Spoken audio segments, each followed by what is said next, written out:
Alright, we are now going to do our drawing exercise number 6. We're still going to use the 2D drawing tool commands and the 2D modify tool commands. In this drawing exercise, we are going to do the another type of machine elements called mechanical cam.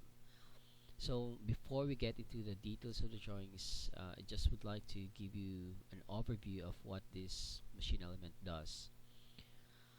Right here in the internet, we have an animation of a mechanical cam.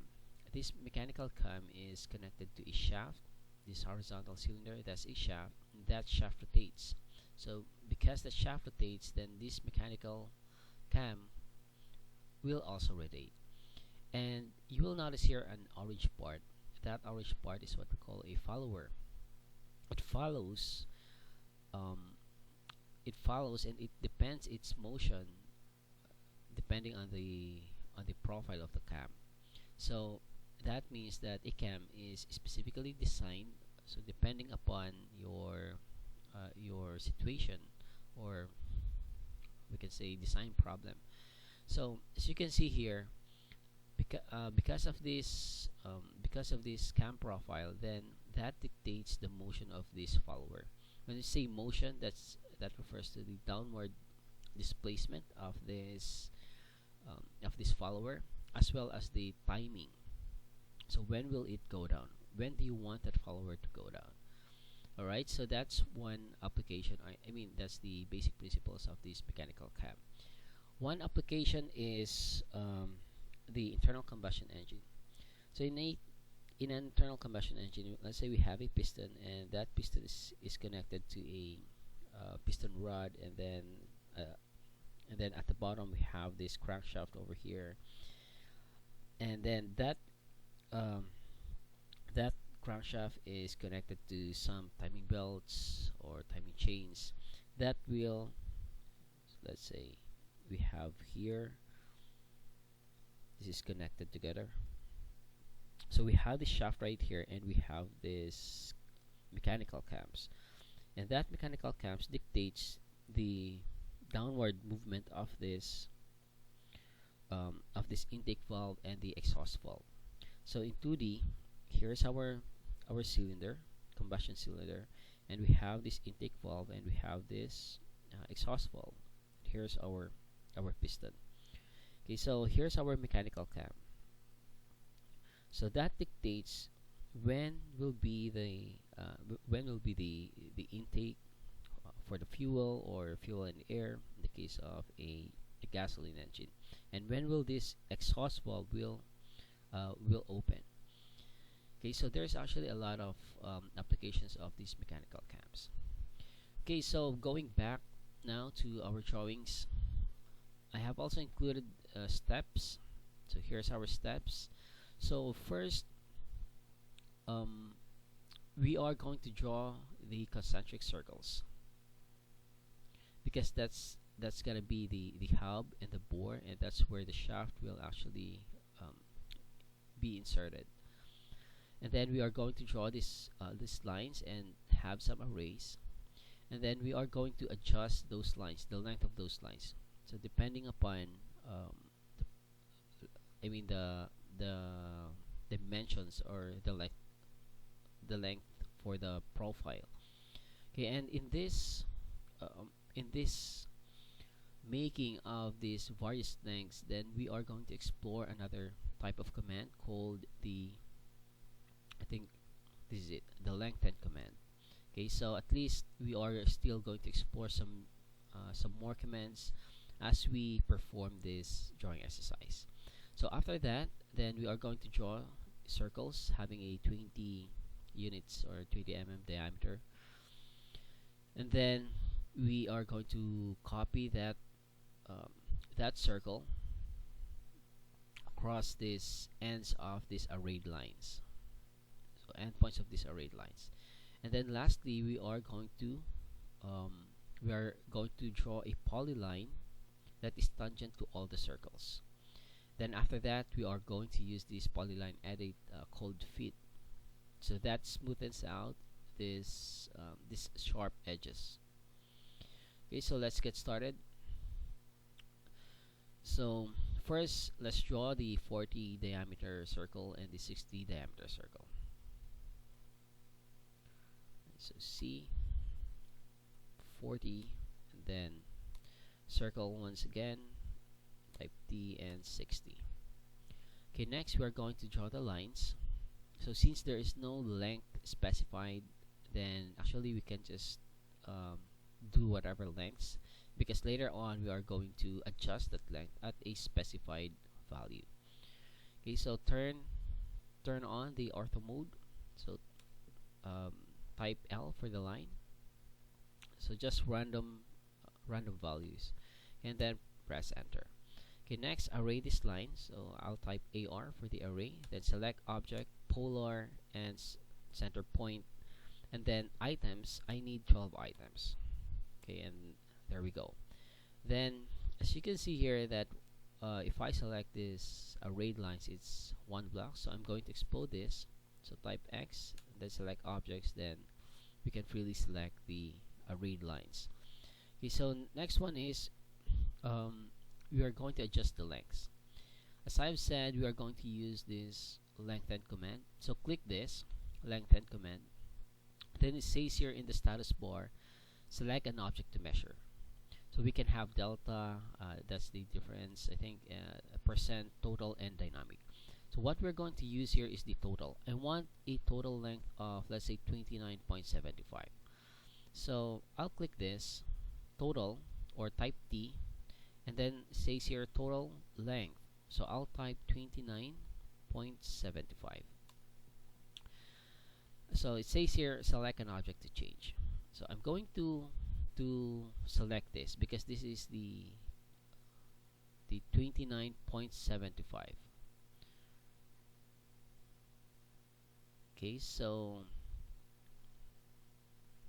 let me check this again. Diameter, this should be 60. Okay, so lengthen once again, and then total, so type T, and then 29.75.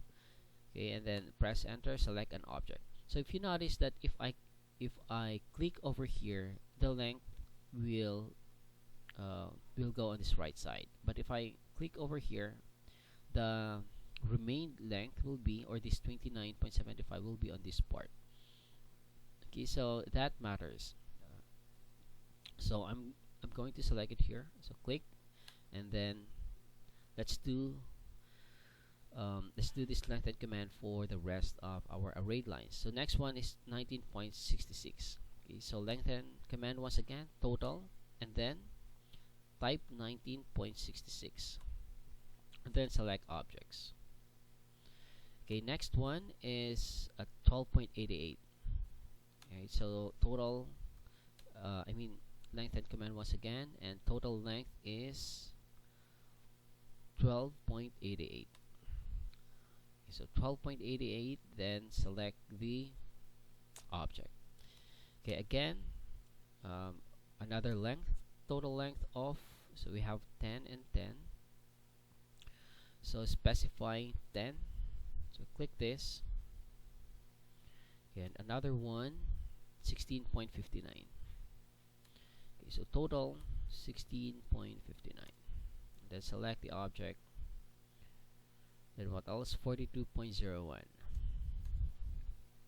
So total 42.01. Okay, and then 50.35. So total 50.35. Okay, what else? 50.24.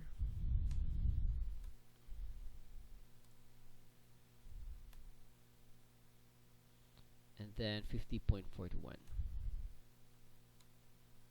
50.41. And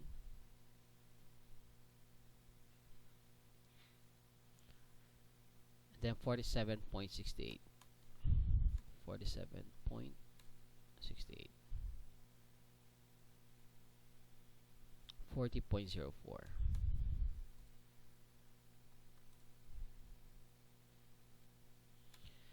Okay, so now the next step is we are going to draw a 20 unit diameter circle, and the center of that circle will be at this endpoint, and then after that we are going to copy that circle.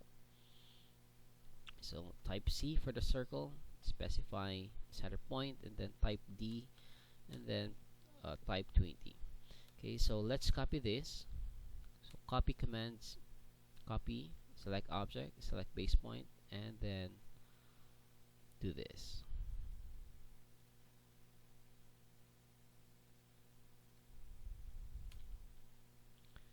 Okay, so next one is, let's do a polyline. So polyline, you can select this, or the shortcut is PL. So polyline, so I'll just type PL, then press enter. So it says here specify start point. So I want a start point that is tangent to all the circles. So make sure that your object snap settings, this tangent marker is turned on. Okay, so it's turned on. Then maybe I'll just unclick this.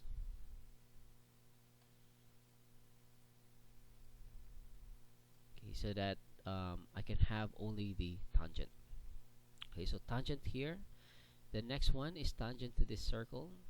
Okay, so tangent, just click tangent all around the circles. Okay, tangent here, and then for the last segment of the polyline, so instead of clicking here, my recommendation is to actually close it, just to ensure that the polyline is a closed figure. Okay, so close or type C, then enter, and there we go. Right, so as you can see here, it's one object already. Okay, just want to copy this because I'm not going to need this anymore, this one. Okay, so let's delete that. Then we want to smoothen these corners. So what we're going to do is to use the edit polylines. So right here in the modify section, so just click the down button and click edit polyline. So edit polyline, and then look at this status bar. It says select polyline. So let's select this, and then it says enter an option. So what are we going to do with this polyline? So let's explore this. Type fit or F shortcut, and then there we go. So that's already a smooth polyline already. Okay, so if you want to check here, then somehow we have this extra portion of the circle. Then I think we just have to trim that. So type TR, and then just click that. Okay, and there we go. Then we're done with our mechanical cams. Okay, so I think what we have learned here, actually what we have explored, is that we explored this lengthen command and this edit polyline. So that just simply means that there are still much more into our modified tools here and the drawing tools. So that's all. I think that's all for our 2D practices or 2D exercises. Then in the next video we are going to move on to 3D commands already. So see you in the next video.